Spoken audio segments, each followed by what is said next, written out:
बनी इसराइल के 3 मर्द जिन्हें दुनिया ने उनकी बीमारियों और बेबसी की वजह से भुला दिया था। एक कोढ़ी, एक गंजा और एक अंधा। मगर अल्लाह का इरादा कुछ और था। उसने अपने एक फरिश्ते को उनकी आजमाइश के लिए जमीन पर भेजा। फरिश्ता सबसे पहले उस कोढ़ी के पास आया।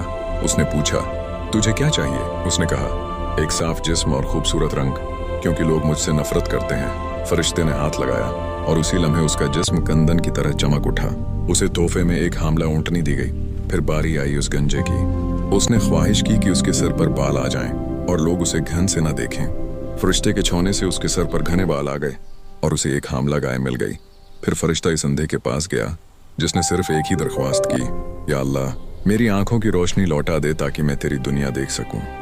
फरिश्ते ने उसकी आंखों को छुआ और अंधेरा हमेशा के लिए खत्म हो गया। उसे एक हामला बकरी दी गई। साल गुजरते गए। अल्लाह ने उनके माल में ऐसी बरकत दी कि आज वही 3 फकीर वादियों के मालिक बन चुके थे। एक के पास ऊंटों का सैलाब था, दूसरे के पास गायों का गला और तीसरे के पास भेड़ बकरियों का हजूम। मगर क्या वो इस नेमत का शुक्र अदा करेंगे या आजमाइश में नाकाम हो जाएंगे?